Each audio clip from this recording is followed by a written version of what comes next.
noches, público televidente. En esta oportunidad nos encontramos con la doctora Azucena Cruzado Pretel, servidora pública en la Contraloría General del mismo ente, de la República, para tocar un tema muy importante, el cual es el control posterior y su importancia en el sector público.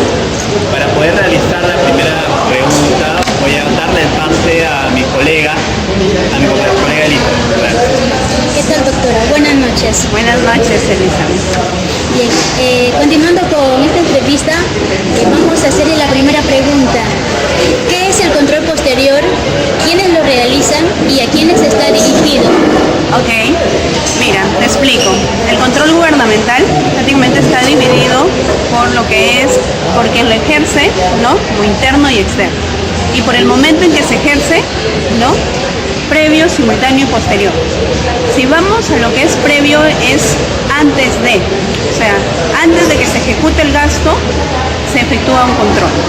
Si es control simultáneo, es durante la ejecución del gasto. Y el control posterior es posterior al gasto. O sea, ya una vez que se ejecuta el gasto, a través del control posterior voy a ver qué tan legal se ejecutó ese gasto o no, y si realmente esos resultados que se han obtenido, la gestión ha efectuado de una manera adecuada el uso de los bienes, de los recursos del Estado, ¿no? Entonces estamos entendiendo que el control posterior se da después que se realizó la adquisición de un bien, Así es. un servicio o de una obra. Correcto, así es. Es el control posterior. Así es. Me decía también que estaba dirigido a las entidades privadas y públicas. ¿O? No, a nivel de control gubernamental todo está orientado al sector público, no al sector público. Pero también, ojo ahí, que el control posterior, también aparte de efectuarlo la Contraloría, que es un órgano, el órgano rector del Sistema Nacional de Control, aparte de efectuarlo los órganos de control institucional que están dentro de cada entidad del Estado, y las sociedades de auditoría, que también conforman los tres entes, conforman el Sistema Nacional de Control, aparte de ello, también lo realizan la propia entidad como parte de sus funciones en sí, ¿no? Como control posterior. Por ejemplo, ¿no? Las entidades de la fiscalización posterior que las entidades tienen que hacer a las ofertas que presenta el postor ganador, ¿no? Se le adjudica la buena pro a un postor ganador y dice la norma que una vez adjudicada la buena pro se le debe, el área de logística debe efectuar fiscalización posterior a esa oferta, a los documentos presentados a esa oferta. ¿En qué consiste fiscalización posterior? En que tienen que remitir a las personas, a las empresas que figuran en esos documentos a fin de verificar la autenticidad de esa documentación, porque muchas veces puede que estén ellos reportando experiencia que no les corresponde o experiencia que realmente nunca se ejecutó, ¿no? Documentación falsa. Entonces, prácticamente esa es una forma de efectuar control posterior. ¿Quién lo hace? La entidad, ¿no? Entonces la entidad también hace control posterior, aparte de las entidades que conforman el Sistema Nacional de Control, que como te digo, los SOCIs, la Contraloría y las sociedades de auditoría externa. Entonces, los SOCIs también realizan control posterior dentro de las entidades públicas. Así es. Cada OSI dentro de su entidad, ¿no? Cada entidad tiene un OSI. Bueno, no todas las entidades tienen, pero en su mayoría tienen un órgano de control institucional, ¿no? Dentro del órgano de control institucional se aprueba anualmente un plan anual de control, ¿no? Y dentro de ese plan anual de control hacen servicios de control posterior. Servicio de control posterior, llámese auditorías de cumplimiento, generalmente auditorías de cumplimiento, porque son muy pocos los SOCIs que realizan auditoría financiera. Generalmente las auditorías financieras, que también es una modalidad más de lo que es el control posterior, lo realizan las sociedades de auditoría externa, ¿no? Y bueno, las auditorías de desempeño, que también la Contraloría lo realiza, ¿no? ¿Los OSIs también realizan auditoría de desempeño? No he visto hasta ahora un OSI que realiza auditoría de desempeño. Mayormente realizan auditorías de cumplimiento. Auditorías de cumplimiento, sí. Bueno, doctora, para seguir con la entrevista, doy paso a mi compañero Jordi. Doctora Celia, ya que hemos tratado el tema de directamente el sector público, quisiera hacerle la consulta en qué factores conllevan a la realización de un control posterior. Exactamente. Ya, ok. Mira, antes de iniciar un control posterior, ¿no? Entramos a una etapa de lo que es planeamiento, ¿no? El proceso de auditoría de cumplimiento prácticamente se inicia con una fase de planificación, pero antes de esa fase de planificación hay unas actividades previas que la denominamos planeamiento. ¿En qué consiste ese planeamiento? En identificar riesgos, ¿no? Uno, identificar en principio la materia examinada, hacia dónde voy a enfocar, ¿no? mis esfuerzos como control.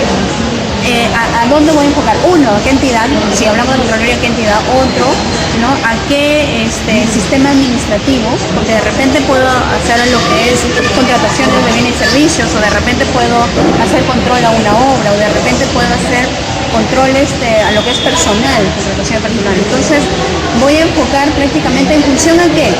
A materialidad, en función a lo que son denuncias que de repente se presentan, a lo que son también reportes periodísticos que salen a nivel de lo que nosotros, por ejemplo, podemos advertir, y también de repente de resultados de servicios de control simultáneo, ¿no? Que en su oportunidad se efectuaron y que de repente no han adoptado ningún correctivo, ¿no? La entidad no ha adoptado ningún correctivo para poder mitigar ese riesgo que se alertó en su oportunidad y queda como insumo para poder hacer un control posterior finalmente, ¿no? Doctora Susana, en todo caso podremos decir que al hacer este tipo de control se evitan o se previenen posibles costos indebidos por presupuestos de una obra.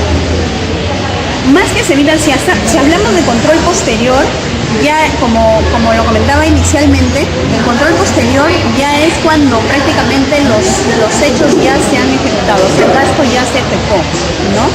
Entonces, el control posterior, ¿qué es lo que prácticamente sí te va a dar como valor agregado? Son las recomendaciones que puedan salir producto de tu aplicación de procedimientos, de técnicas de auditoría, recomendaciones que van a ayudar a mejorar la gestión y para que posibles situaciones o para que situaciones similares a las encontradas, ¿no? que hayan salido del marco normativo no se vuelvan a repetir. Y una última pregunta en el tema. Así el sector público puede también intervenir en un tema de control en una entidad privada. El sector, siempre y cuando esa entidad privada maneje recursos públicos. Ejemplo, nosotros una vez auditamos a lo que es el Comité Olímpico Peruano, ¿no? El Comité Olímpico Peruano es una entidad de derecho privado, ¿no? Ustedes conocen, se dedican todo el tema de lo que son las Olimpiadas, Juegos Bolivarianos, ¿no? El tema con los Juegos Panamericanos, ¿no? Prácticamente está a cargo del Comité Olímpico Peruano. Y es una entidad de derecho privado. Pero recibe subvenciones del IPD, es el Instituto Peruano de Deporte. El IPD prácticamente es una entidad del Estado. Como recibe subvenciones del IPD, está manejando recursos públicos, ¿ok? Nosotros, como órgano de control, podemos auditar los recursos públicos de los productos de las subvenciones que reciben, ¿no? Porque prácticamente, si no podemos auditar sus recursos privados, pero sí los recursos públicos. O sea, sí podríamos ir a una entidad privada, pero siempre y cuando esta entidad privada hace recursos públicos. ¿Sí? Ok. Vamos a seguir la siguiente entrevista con una pregunta de... Doctora, buenas noches. Soy la alumna Fiorella Chávez. En primer lugar, le quisiera dar gracias por aceptarme la entrevista. Y tengo una duda acerca del tema. Quisiera preguntarle qué clase de control posterior ejerce la Contraloría General de la República en el sector público. Ok, la Contraloría General de la República ejerce lo que es prácticamente los tres tipos de control, ¿no? Lo que es la auditoría de cumplimiento, obviamente, ¿no? A fin de determinar la conformidad de la aplicación de la norma aplicable, disposiciones internas, disposiciones contractuales. Lo otro es la auditoría de desempeño, que está orientada principalmente a lo que es la eficiencia, eficacia y economía, ¿no? De estas actividades. través de sociedades de auditoría externa, ¿no? Se tenía previsto un poco también de la Contraloría hacer auditorías financieras, pero hasta ahora lo siguen generalmente haciendo las sociedades de auditoría externa y algunos órganos de control institucional también, que de repente, por ejemplo, el despacho presidencial hace, el órgano de control institucional hace auditoría financiera del despacho presidencial, ¿no? Por ejemplo, así, hay entidades, ¿no? Hasta ahorita la Contraloría, si bien es cierto, se tiene previsto que también efectúe auditorías financieras, pero me parece que todavía no realiza. Lo hace a través de las sociedades de auditoría. Ya, doctora, muchas gracias.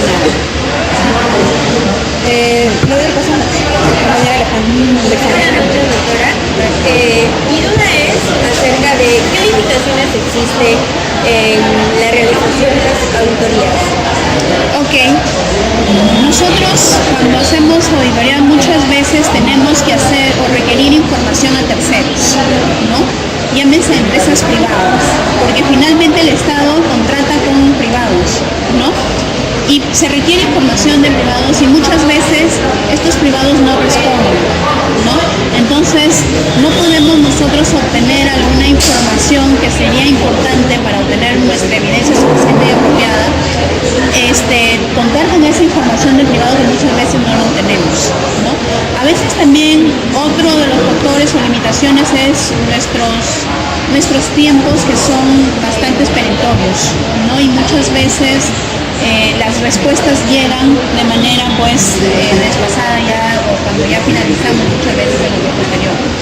Otras limitaciones son también que tenemos, por ejemplo, lo que es la limitación de lo que es el derecho a la reserva tributaria, que no podemos nosotros ir más allá del tema. O sea, prácticamente está protegido todo lo que son declaraciones juradas, o todo lo que es el secreto bancario también. Son derechos que, si bien a veces nos limitan a poder tener un poco mayor de herramientas para poder ejercer un control, ¿no? Más profundo, se podría decir.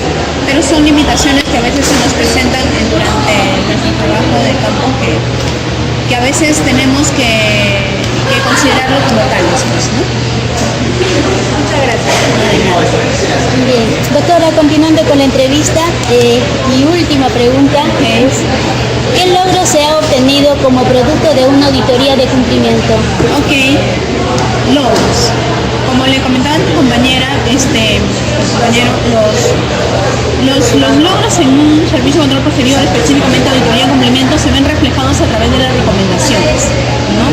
Las recomendaciones están orientadas muy al margen del deslinde de responsabilidad, que es prácticamente una recomendación de carácter punitivo, porque no hay una sanción por ese deber incumplido que el funcionario realizó en su oportunidad. Pero también están las recomendaciones orientadas a mejorar la gestión de las entidades, ¿no?